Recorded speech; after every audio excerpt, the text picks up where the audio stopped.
श्री राम सर्वस्व हैं।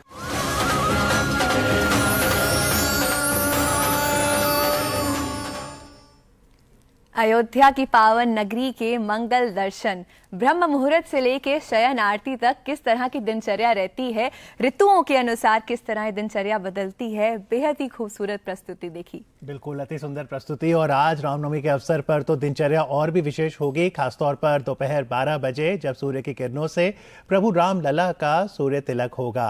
तो आप दूरदर्शन पर ये सीधा प्रसारण जरूर देखिएगा। हम आपको अयोध्या 11 बजे ले जाएंगे सीधा प्रसारण के लिए। उससे पहले इस विशिष्ट कार्यक्रम में आपका एक बार फिर से अभिनंदन है। इस कार्यक्रम में हमारे साथ विशिष्ट अतिथि भी जुड़ेंगे, लेकिन क्योंकि मौसम भी बहुत इंपॉर्टेंट फैक्टर है तो जरूर जानते हैं मौसम का हाल, खासतौर पे आज अयोध्या में मौसम कैसे रहने वाला है। चलते हैं हेमा शमी के पास।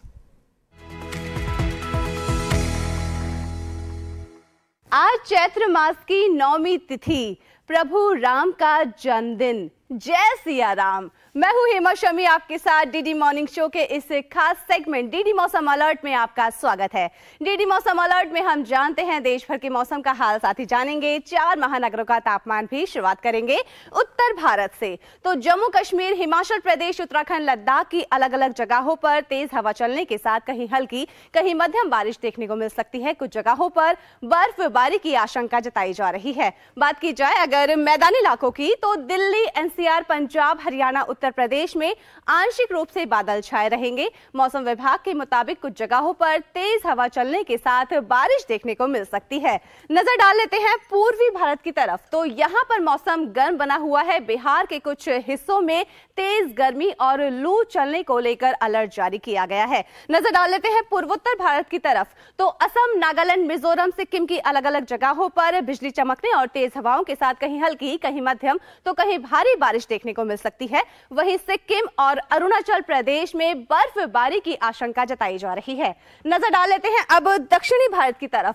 तो केरला, कर्नाटक, तमिलनाडु, पुडुचेरी की एकाध जगहों पर बारिश का अनुमान लगाया जा रहा है। वहीं कुछ जगहों पर लू चलने की चेतावनी जारी की गई है। रुक कर लेते हैं अब पश्चिमी भारत की तरफ।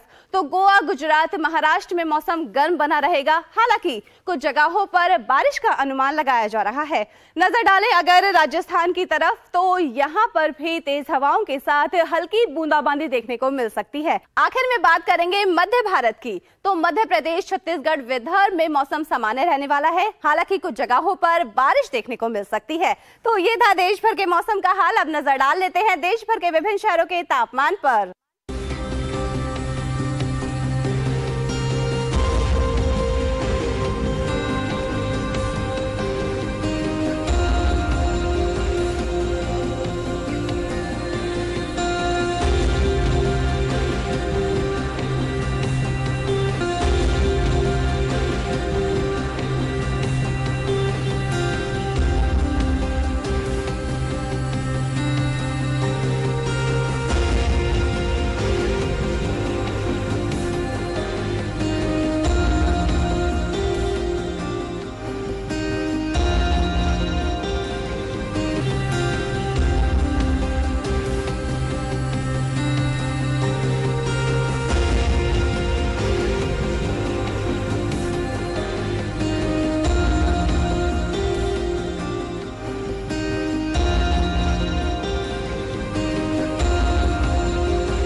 चलिए अब बात करते हैं 4 महानगरों के तापमान की। शुरुआत करेंगे राजधानी दिल्ली से। तो दिल्ली में अधिकतम तापमान 35 डिग्री सेल्सियस, न्यूनतम तापमान 22 डिग्री सेल्सियस। कोलकाता में अधिकतम तापमान 39 डिग्री सेल्सियस, न्यूनतम तापमान 25 डिग्री सेल्सियस। मुंबई में अधिकतम तापमान 36 डिग्री सेल्सियस, न्यूनतम तापमान 26 डिग्री सेल्सियस। आखिर में बात करेंगे चेन्नई की। तो चेन्नई में अधिकतम तापमान 36 डिग्री सेल्सियस और न्यूनतम तापमान 26 डिग्री सेल्सियस रहने की संभावना जताई जा रही है। आज अयोध्या का मौसम है मनभावन। सूर्य की किरणें सीधे रामलला के मस्तक पर विराजमान होंगी, जिसका नजारा बहुत ही अद्भुत होगा। आप सभी के जीवन में ढेरों खुशियां आए। दूरदर्शन परिवार की तरफ से आप सभी को रामनवमी की ढेरों शुभकामनाएं।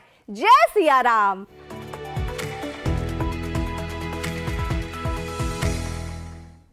जय सिया राम।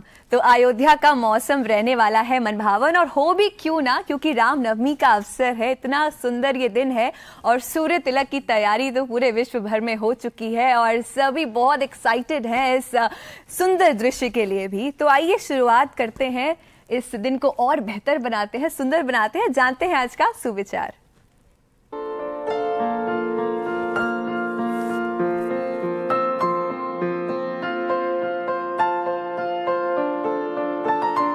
अनुकूल चर अरु वचर हर्ष जुत राम जन्म सुखमूल बालकांड रामचरितमानस का ये दोहा है। और इस दोहे का भावार्थ ये है कि योग, लग्न, ग्रह, वार और तिथि सभी अनुकूल हो गए, जड़ और चेतन सब हर्षित हो गए, क्योंकि श्री राम का जन्म सुख का मूल है। जी हाँ, पूरे भारतवर्ष, पूरा विश्व आज हर्षोल्लास में डूबा हुआ है। सभी मग्न है राम की भक्ति में। बिल्कुल, और इस वातावरण को भक्तिमय बनाने के लिए यहाँ दूरदर्शन दिल्ली स्टूडियोज में हमारे साथ विशिष्ट मेहमान जुड़ रहे हैं। आइए सबसे पहले स्वागत करते हैं सुप्रसिद्ध गायिका डॉक्टर अनुराधा पौडवाल का।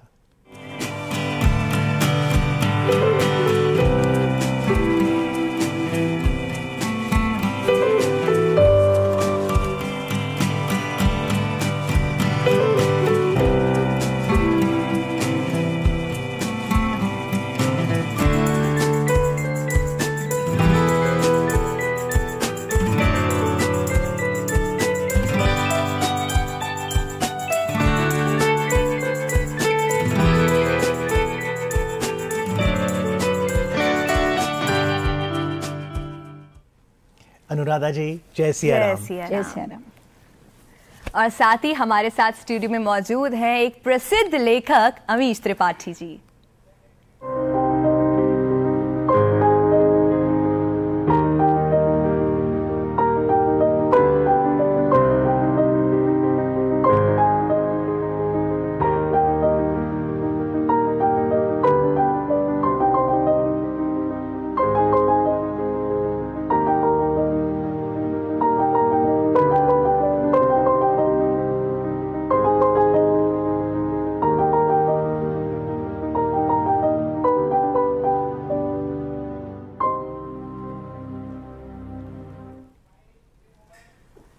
अमीश जी, जय सिया राम। जय सिया राम।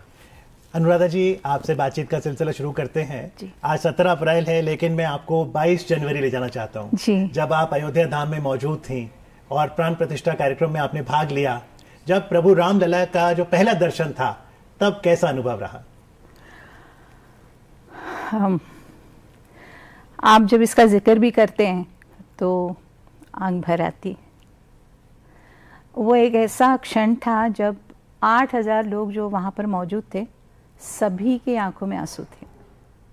मतलब चाहे कोई राम के परम भक्त हो, कम भक्त हो, जो भी हो, लेकिन रामलला को जिस वक्त टेलीविज़न पे के स्क्रीन पे देखा तो पूरी दुनिया गदगद हो उठी। तो वो क्षण कभी भुला नहीं जा सकता। अमीश जी, आपके पास भी आते हैं, आप भी वहाँ उपस्थित थे और जो एनर्जी वहाँ की रहती है, आप बिल्कुल डिसॉल्व हो जाते हैं। तो आपका कैसा अनुभव रहा? नहीं, अनुराधा जी एकदम सही कह रही हैं। हर कोई भावुक हो गया था। एक नए युग की शुरुआत हो रही थी। हम सबको ये लग रहा था। अनुराधा जी ने भी, जब हम प्रोग्राम के पहले ही कुछ बातचीत कर रहे थे, उन्होंने भी यही कहा। देखिए, 500 साल बाद रामलला वापस अपने जन्म स्थल पर विराजमान थे।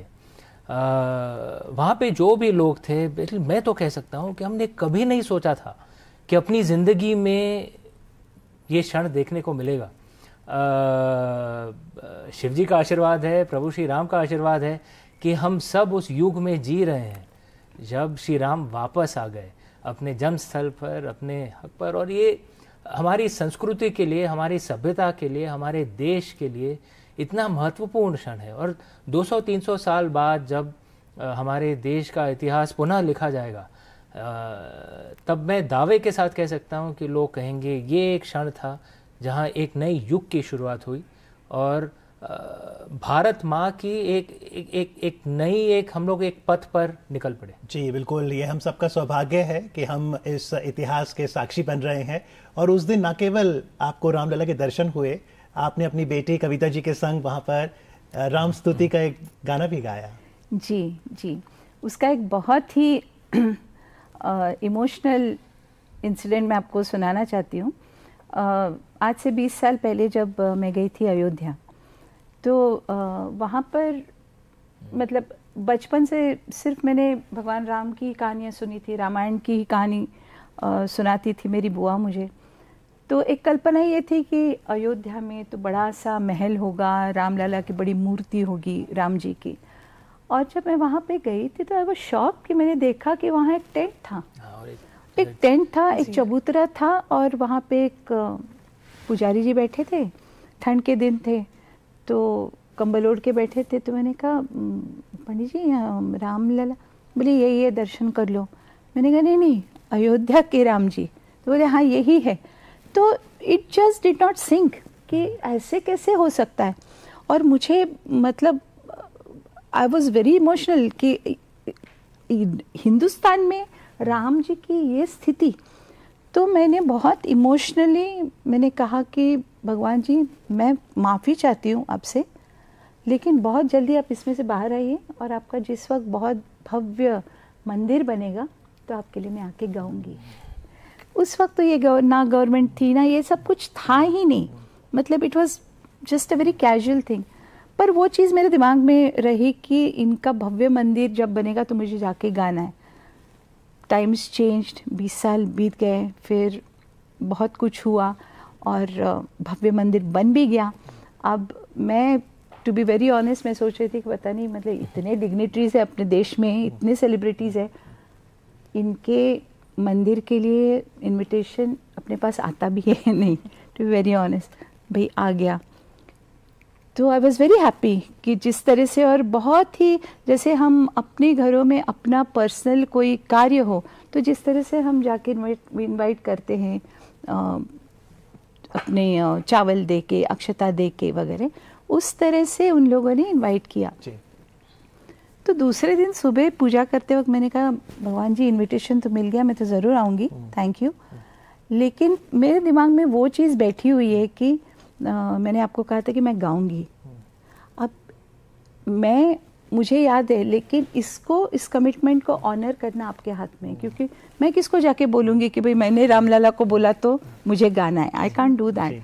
तो ये ऑनर करना आपके हाथ में। आप बिलीव नहीं करेंगे, विद इन 2 आवर्स मुझे यतीन्द्र जी जो अयोध्या के युवराज है उनका फ़ोन आया। I spoke to him for the first time और उन्होंने कहा कि अनुराधा जी हम चाहते हैं कि रामलला की जब स्थापना हो तो 5 मिनट आप गाना चाहेंगे। मतलब मैं आपको बता नहीं सकती, यू नो। और मेरा ये अनुभव है कि हर एक इंसान को कुछ ना कुछ पर्सनल अनुभव ज़रूर रामलला ने दिया है। कई सारे ऐसे लोग हैं जो कहते हैं कि हमने ऐसे सोचा तो ऐसे हुआ, ऐसे हम चाहते थे तो ऐसे हुआ। तो it was very very personal, it touched every. वैसे देखने जाओ तो कितने हजारों मंदिर बनते हैं, तो कौन सा ऐसा मंदिर है कि पूरी दुनिया की नजरें लगे हुए कि भाई क्या हो रहा है, यू नो। और एट द सेम टाइम पूरी दुनिया में इसका प्रसारण हुआ, तो which is a huge huge huge thing. मतलब एक पर्व की शुरुआत हुई मेरे हिसाब से। तो 22 जनवरी का इंतज़ार तो पूरे भारत, करोड़ों लोग इस दिन का इंतज़ार कर रहे थे और सबने इसको पर्व की तरह मनाया भी। जी अमीश जी, आपने बोला एक नए युग की शुरुआत हुई 22 जनवरी से। आपने काफ़ी लिटरेचर लिखा भी है, काफ़ी आपने पढ़ा भी है। तो आज का यूथ प्रभु राम से किस तरह रिलेट कर सकता है और क्या क्या सीख सकता है एज अ रोल मॉडल अगर बात की जाए तो? देखिए, श्री राम हमारे आराध्य हैं, हमारे भगवान हैं, हम उनकी पूजा करते हैं, तो वो भी एक पहलू है। लेकिन अगर आप इतिहास में देखें तो श्री राम का एक अलग पहलू भी था, जिस पे बहुत अध्ययन होता था, सोच विचार होता था, कि श्री राम हमारे देश के, हमारी संस्कृति के शाश्वत राजा हैं, कि एक राजा कैसा होना चाहिए श्री राम की तरह, राज्य कैसा होना चाहिए राम राज्य की तरह। और आप देखेंगे इतिहास गवाह है, मौर्य, गुप्त, और सिर्फ उत्तर भारत में नहीं, दक्षिण भारत में जो इक्ष्वाकु जो थे, चोल थे, राया जो थे विजयनगर के, सब अपनी पुस्तकों में लिखते थे, अपने मंदिरों पे जो काव करते थे कि हम श्री राम के पथ पे चलने का प्रयत्न कर रहे हैं, कि हम चाहते हैं कि किसी तरह हम राम राज्य के जो उसूल हैं उस पर हम थोड़े जितना हो सके हमारी जो क्षमता हो उस पर हम लोग खरे उतरें। बिल्कुल। और इस पर मेरे हिसाब से आजकल की जो आधुनिक जो शिक्षा प्रणाली है इस पे इतनी शिक्षा नहीं दी जाती है।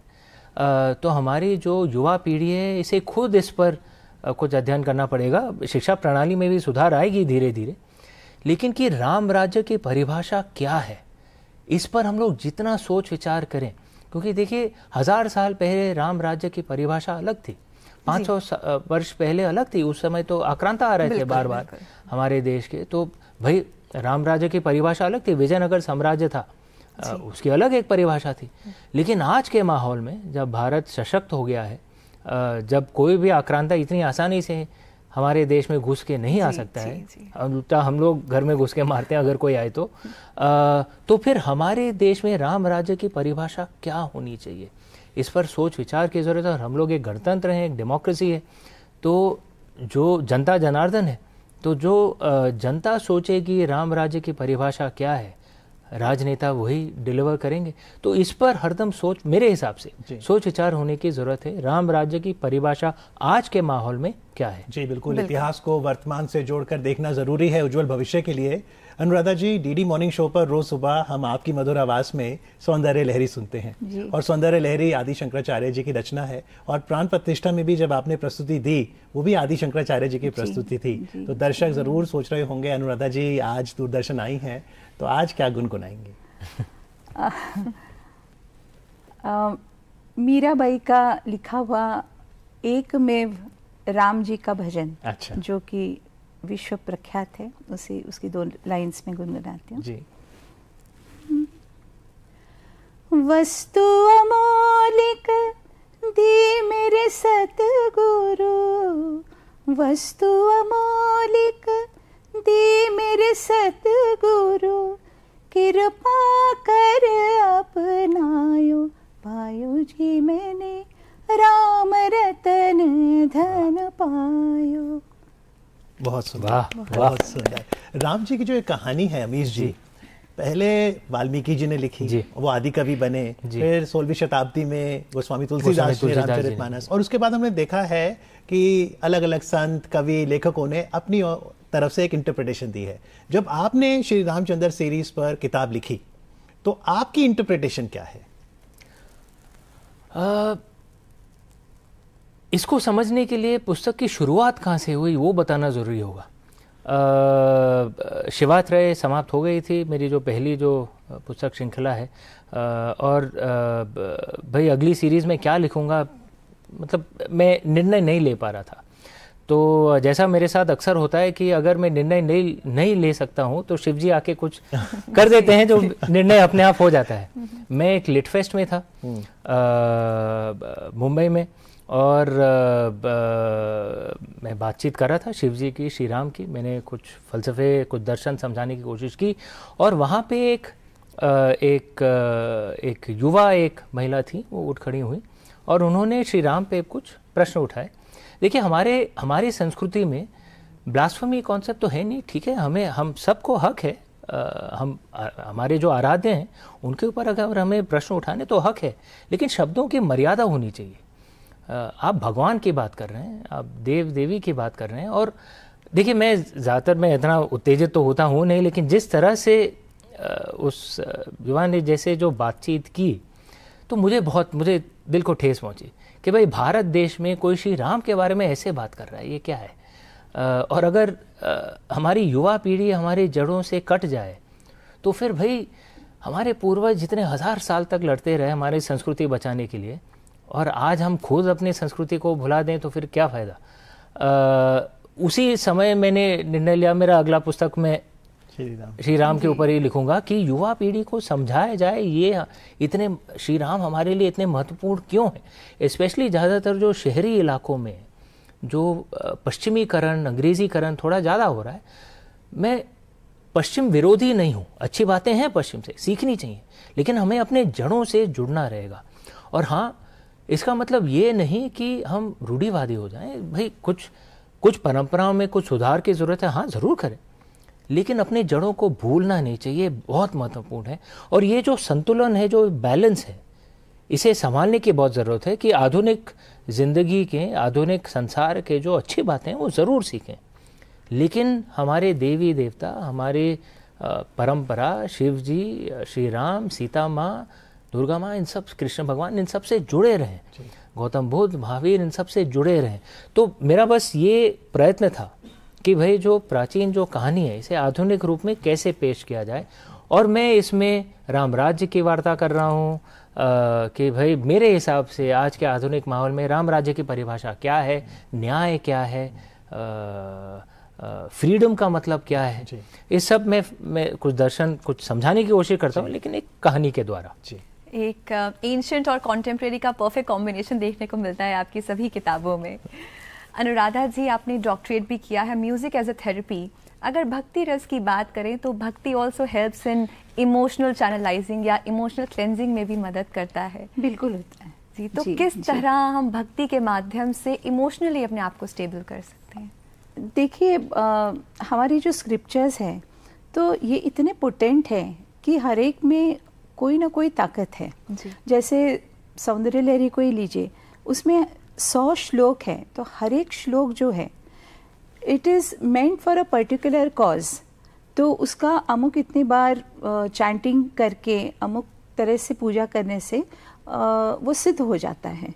तो आप इमेजिन कर सकते हैं कि 100 श्लोकास इन वन स्तुति, मतलब ये कितना पावरफुल होगा जी। तो इसका मुझे लगता है कि जैसे अमित जी ने कहा कि आज के यंगस्टर्स को ना इसका महत्व समझाना चाहिए। It's very very important, we have everything absolutely. और अनफॉर्चुनेटली क्या हुआ है कि जितना सोशल मीडिया अच्छी चीज़ों का प्रचार करने के लिए जितना अच्छा है, उतने लोग अपने ओपिनियंस, चाहे ज्ञान नहीं है लेकिन ओपिनियन देने में उसका ज़्यादा उपयोग करते हैं। So it is very very necessary for people like him, you know, to come and explain कि ये ऐसा नहीं ऐसा है, क्योंकि जो विश्वास करना चाह रहे हैं तो वो लोग भी डिवाइडेड होने की संभावना होती है, because they don't know which way, कौन सा पाथ लेना है। पर अगर नहीं पता है उनको, अमीश जी, आप कैसे समझाएंगे? मान लो जब हम कहते हैं कि राम का नाम लेने से सुख और आनंद की अनुभूति होती है,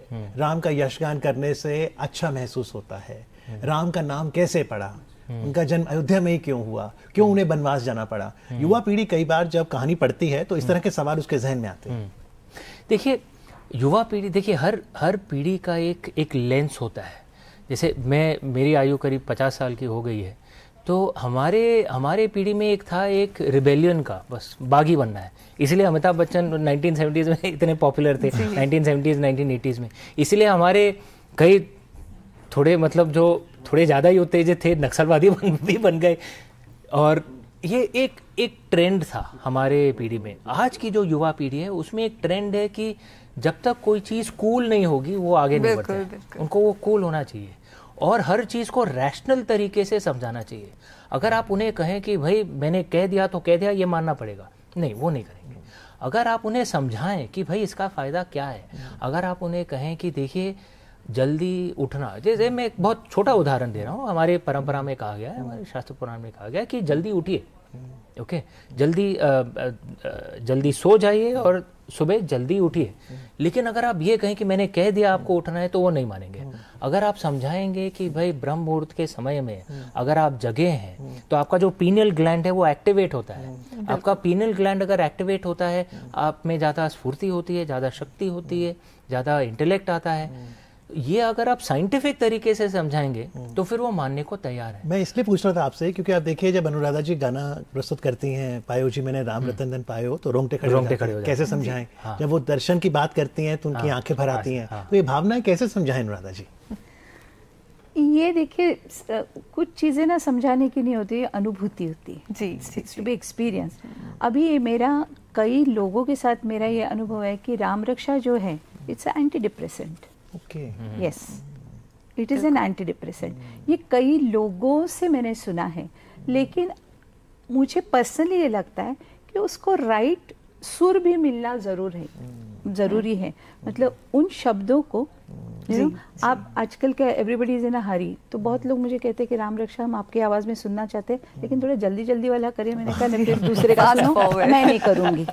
बिकॉज अगर एक शब्द के ऊपर राम के लिए इतना टाइम लगता है तो लगता है जी, राम राम राम राम नहीं, तो वो इम्पैक्ट नहीं होगा, बिल्कुल, यू नो। लेकिन इट्स अ एंटी डिप्रेसेंट, इसलिए मुझे और लोगों का तो पता नहीं, लेकिन हमारे घर में, महाराष्ट्रियन घरों में शाम के वक्त विभूति, जो अगरबत्ती की विभूति होती है, उसे हाथ में लेकर राम रक्षा कह के छोटे बच्चों को ना तिलक करते हैं उसका। तो जो सांझ बेला में जो बच्चे रोते हैं, sometime there is no reason why they are crying, लेकिन वो रोते हैं तो वो चुप होते हैं, क्योंकि वो एक समय ऐसा होता है व्हेन मतलब सुना है मैंने कि जो नेगेटिविटी जो है वो ज़्यादा इम्पैक्ट करती है। उस वक्त राम रक्षा कहने से या उसका तिलक कहने से या सुनने से वो दूर होती है। जी अनुराधा जी, अमीश जी, एक बहुत अच्छा क्यू आ गया हमारे पास। देखिए, हम राम भक्ति को लेखन से और गायन से तो समझ ही रहे हैं,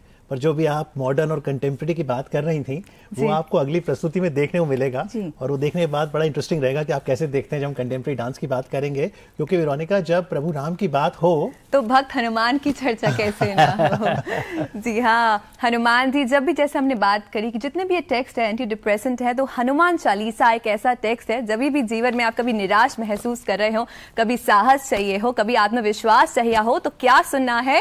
हनुमान चालीसा। क्योंकि हनुमान चालीसा हनुमान जी को जागृत करता है। तो हम तो ये नृत्य दिखाएंगे जो कि बहुत अनूठा है, लेकिन आप कहाँ चली? मैं तो चली प्रभु राम के दर्शन करने। आपके लिए ये सुंदर सी प्रस्तुति छोड़े जाते हैं। प्रस्तुत कर रहे हैं क्रेजी हॉपर्स डांस ग्रुप।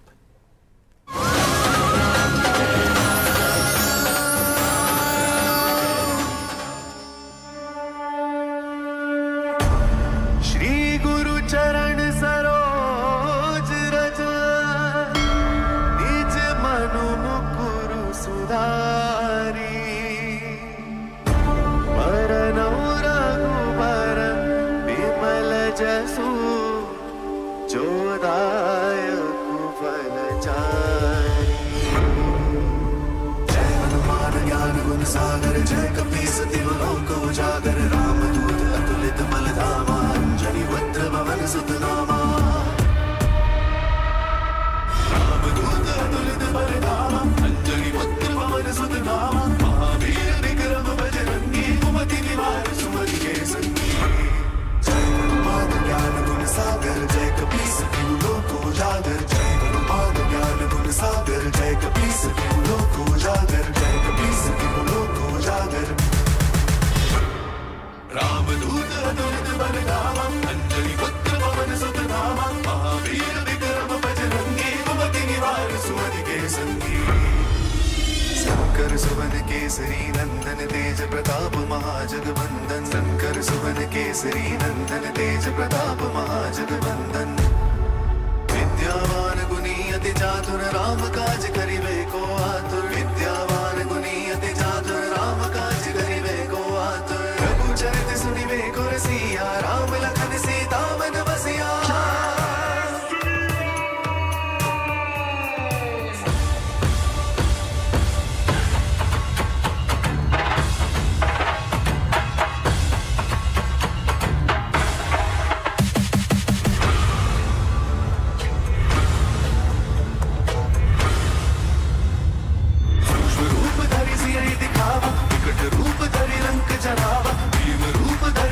सवारे रामचंद्र के काज सवारे, संकट कटे मिटे सब पीड़ा, जो सुन गए हनुमत बल बीरा। जय जय जय हनुमान गोसाई, कृपा करो गुरुदेव की नाई। जो सत बार पाठ कर कोई, छूटे की बंदी महासुख होई। जो यह पढ़े हनुमान चालीसा, होए सिद्धि साकी गोरी सा। सीता से सदा हरि